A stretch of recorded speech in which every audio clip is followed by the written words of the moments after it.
Hola hermanos, ¿cómo están ustedes? Bienvenido a este nuevo video, bienvenido a mi canal, se dijo pero yo les digo, yo soy Ricardo, catequista de la Iglesia Católica y ministro extraordinario de la Eucaristía por la gracia de Dios. Vamos a seguir con la tercera y última parte de San Ignacio de Antioquía. ¿Por qué es tan importante para nosotros este santo, este padre de la Iglesia? ¿Cuál era su doctrina? ¿Qué enseñaba? Vamos a verlo.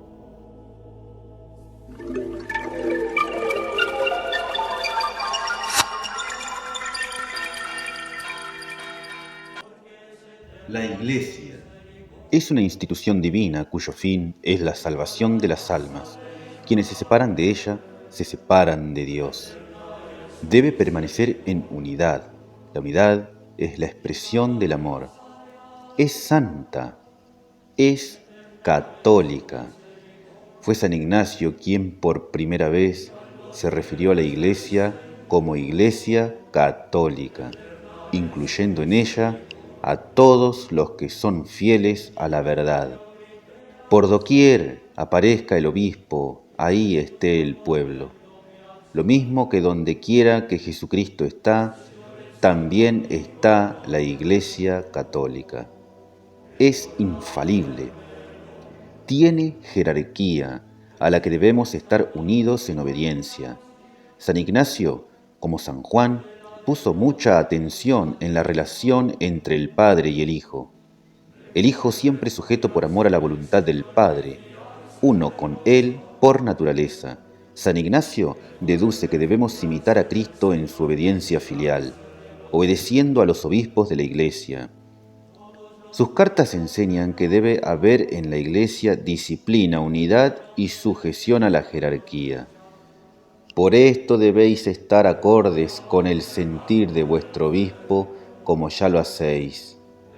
Y en cuanto a vuestro colegio presbiterial, digno de Dios y del nombre que lleva, está armonizado con vuestro obispo, como las cuerdas de una lira. Este vuestro acuerdo y concordia en el amor es como un himno a Jesucristo. Procurad todos vosotros formar parte de este coro, de modo que, por vuestra unión y concordia en el amor, seáis como una melodía que se eleva a una sola voz por Jesucristo al Padre, para que os escuche y os reconozca por vuestras buenas obras. Como miembro de su Hijo, os conviene, por tanto, mantenernos en una unidad perfecta para que seáis siempre partícipes de Dios.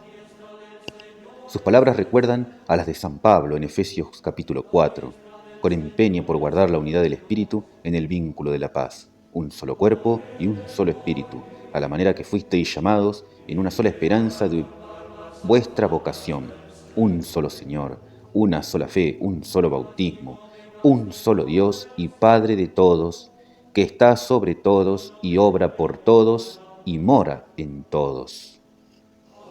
La primacía del obispo de Roma, el mismo San Ignacio, que alrededor del año 107 llamó a la Iglesia católica y nos enseña que tiene obispos con autoridad, nos enseña también que la Iglesia tiene quien la presida, la que reside en el territorio de los romanos, la que preside en la unión del amor. Su firme enseñanza sobre la obediencia a los obispos es aún más admirable cuando él mismo, siendo obispo, fue siempre muy humilde. La Eucaristía. San Ignacio de Antioquía es el primero en usar la palabra Eucaristía para referirse al Santísimo Sacramento. San Ignacio utiliza la terminología joánica para enseñar sobre la Eucaristía, a la que llama la carne de Cristo, don de Dios, la medicina de inmortalidad. Llama a Jesús pan de Dios, que ha de ser comido en el altar dentro de una única iglesia. No hallo placer en la comida de corrupción ni en los deleites de la presente vida. El pan de Dios quiero, que es la carne de Jesucristo, de la semilla de David. Su sangre quiero por bebida, que es amor incorruptible. Reuníos en una sola fe y en Jesucristo, rompiendo un solo pan, que es medicina de inmortalidad, remedio para no morir, sino para vivir por siempre en Jesucristo. El día del Señor, el domingo.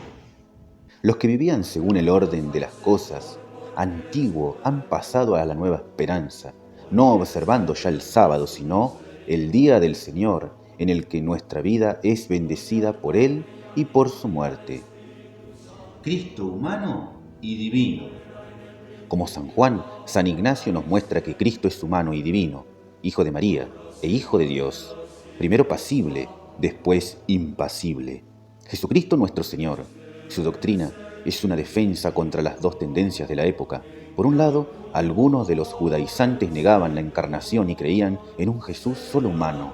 Por otro lado, los docetistas negaban la humanidad de Cristo. El parto virginal de María.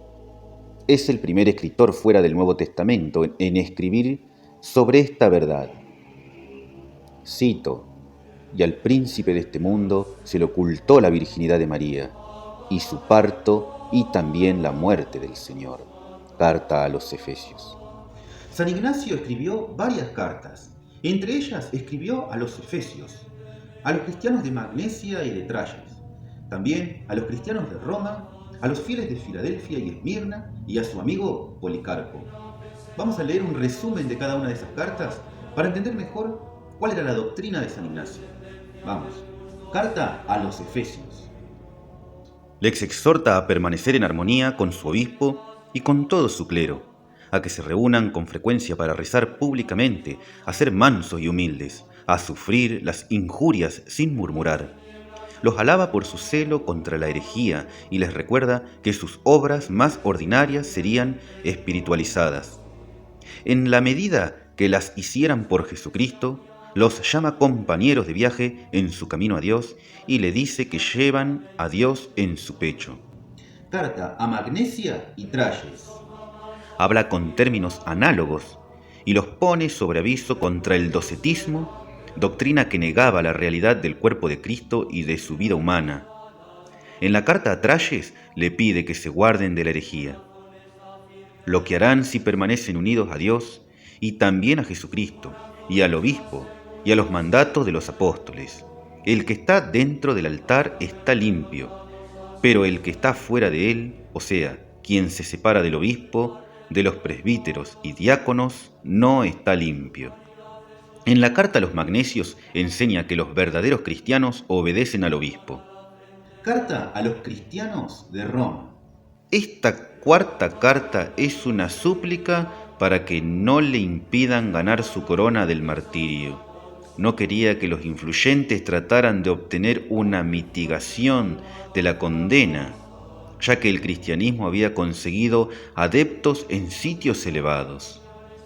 Había hombres como Flavio Clemente, primo del emperador, y los Acilios Cabriones tenían amigos poderosos en el imperio. Luciano, satirista pagano, quien seguramente conoció estas cartas de Ignacio, da testimonio de lo anterior. Temo que vuestro amor me perjudique, escribe el obispo. A vosotros os es fácil hacer lo que os agrada, pero a mí me será difícil llegar a Dios. Si vosotros no os crucéis de brazos, nunca tendré oportunidad como esta para llegar a mi Señor. Por tanto, el mayor favor que pueden hacerme es permitir que yo sea derramado como liberación a Dios, mientras el altar está preparado, para que formando un coro de amor puedan dar gracias al Padre por Jesucristo, porque Dios se ha dignado a traerme a mí, obispo sirio, del oriente al occidente, para que pase de este mundo y resucite al nuevo con él. Solo les suplico que rueguen a Dios que me dé gracia interna y externa, no solo para decir esto, sino para desearlo, y para que no solo me llame cristiano, sino para que lo sea efectivamente. Permitid que sirva de alimento a las bestias feroces para que por ellas pueda alcanzar a Dios. Soy trigo de Cristo y quiero ser molido por los dientes de las fieras para convertirme en pan sabroso a mi Señor Jesucristo. Animad a las bestias para que sean mi sepulcro. para que no dejen nada de mi cuerpo, para que cuando esté muerto no sea gravoso a nadie. No os lo ordeno como Pedro y Pablo. Ellos eran apóstoles, yo soy un reo condenado. Ellos eran hombres libres, yo soy un esclavo. Pero si sufro, me convertiré en liberto de Jesucristo, y en Él resucitaré libre. Me gozo de que tengan ya preparadas las bestias, y deseo de todo corazón de que me devoren luego. Aún más las azuzaré para que me devoren inmediatamente y por completo y no me sirvan a mí como a otros, a quienes no se atrevieron a atacar. Si no quieren atacarme, yo las obligaré. Os pido perdón. Sé lo que me conviene. Ahora comienzo a ser discípulo, que ninguna cosa visible o invisible me pida llegar a Jesucristo. Que venga contra mí fuego, cruz, cuchilladas, desgarrones, fracturas y mutilaciones. Que mi cuerpo sea deshaga, que mi cuerpo se deshaga a pedazos y que todos los tormentos del demonio abrumen mi cuerpo, con tal de que llegue a gozar de mí Jesús. El príncipe de este mundo trata de arrebatarme y de pervertir mis anhelos de Dios. Que ninguno de vosotros le ayude. Poneos en mí, poneos de mi lado y del lado de Dios. No llevéis en vuestros labios el nombre de Jesucristo y deseos mundanos en el corazón. Aun cuando yo mismo ya entre vosotros os implorara vuestra ayuda, no me escuchéis, sino creed lo que os digo por carta. Os escribo lleno de vida, pero con anhelos de morir. Carta a los cristianos de Esmirna. Encontramos otro aviso contra los docetistas, que negaban que Cristo hubiera tomado una naturaleza humana real y que la Eucaristía fuera realmente su cuerpo. Les prohíbe todo trato con esos falsos maestros y solo les permite orar por ellos. Cristo nos ha llamado a su reino y gloria. Carta a su amigo Policarpo. Carta a San Policarpo consiste principalmente en consejos. Siendo él escritor mucho mayor, lo exhorta a trabajar por Cristo, a reprimir las falsas enseñanzas, a cuidar de las viudas, a tener servicios religiosos con frecuencia y les recuerda que la medida de los trabajos será la de su premio. Como San Ignacio no tuvo tiempo de escribir a otras iglesias, pidió a San Policarpo que lo hiciera en su nombre. Carta a los fieles de Filadelfia. Escribe alabando a su obispo, rogándoles que eviten la herejía, usad una sola Eucaristía, porque la carne de Jesucristo nuestro Señor es una, y uno el cáliz para unirnos a todos en su sangre. Hay un altar, así como un obispo, junto con el cuerpo de presbíteros y diáconos, mis hermanos siervos, para que todo lo que hicierais vosotros lo hagáis de acuerdo con Dios. Bueno, hasta acá hermanos este nuevo video, espero que les haya gustado. Si querés saber más sobre los padres de la iglesia, escribilo en la caja de comentarios. No te olvides de dejarme un like y suscribirte al canal activando la campanita de notificaciones. Nos vemos en el próximo video. Hasta luego hermanos, nos vemos.